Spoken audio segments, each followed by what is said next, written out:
Вітаю господарства. Сёння кепскія навіны. Загінуў мой сябра. Чарговая смерць. Да гэтага немагчыма звыкнуцца. Але ісці трэба далей, каб гэтыя смерці яны былі не дарма. Хочацца трошку распавесці пра гэтага чалавека, таму што смерць на вайне гэта звычайная рэч, як бы жутка гэта не гучала, але праблема не толькі ў гэтым. Калі мы спісвалі з гэтым чалавекам, мы былі ў розных часцінах, ён моцна скардзіўся на тое, што не мае забеспячэння. І рэчы трэба набываць самому. Рамонт аўцівак тое самае. Калі быў вось ён у сваёй часціне, пазнаёміўся з дзяўчынай, яны закахаліся, адружыліся, дзіцёнак нарадзіўся, вось напэўна паўгады як. І толькі праз 4 месяцы ён змог яго пабачыць.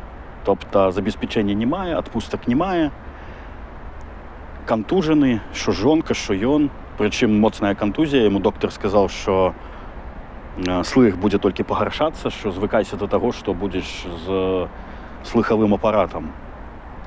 Потым аскепачныя паранення. І я вось як не напішу яму, калі ён не бярэ трубку, калі ён не адказвае, то значыць ён на задачы. І вось пасля сваіх параненняў не праходзіла і тыдня, як я не мог да яго датэлефанавацца, альбо ён не адказваў на тэкст. І пасля кажа, што ты хацеў там тэрмінова, щось я не хацеў запытацца, як ты, што ты, як твоё лекаванне. Кажа, ўсё, ўжо лекаванне прайшло, я ўжо на пазіцыі. Я кажу, а калі ў адпустку якую там, дзіцёнка пабачыць? Кажа, а ў нас амаль што не мае. І вось гэта страшна. Калі ты з чалавекам размаўляеш, і вы прыходзіце да такой высновы, што адпустка пачнецца толькі тады, калі ты загінеш, калі ты адправішся да багоў. І вось разумеючы гэта, асэнсаванне прыходзіць таго, што ў цябе квіток толькі ў адзін бок. Ведаеце, ёсць фразы «героі не паміраюць». А мне падаецца, што героі паміраюць першымі. Ідуць вольныя да багоў, але мы павінны разумець, якім коштам. І ў мяне рытарычнае пытанне, а што пасля таго, як загінуць усе годныя? Памятаю апошнюю нашу размову. Кажа, я ўжо проста не можу са свайго заробку рамантаваць машыны, таму што яшчэ трэба і на дзіцёнка, і жонкі грошы аддаваць. Я зладзіў збор, але не паспеў. Учора напісала ягоная жонка і сказала, што ён памёр.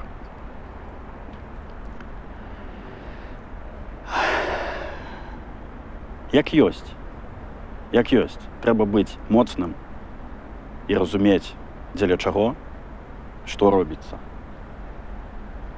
Я ніколі не забуду гэтага чалавека, яго усмешку. І вельмі выдатна, што ён паспеў даць патомства. Я замацую пад відэа карт-рахунак жонкі. Жыццё працягваецца. Да перамогі разам. Слава Ўкраіне!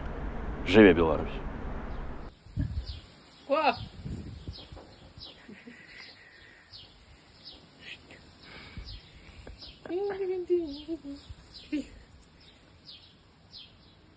Тихо, тихо.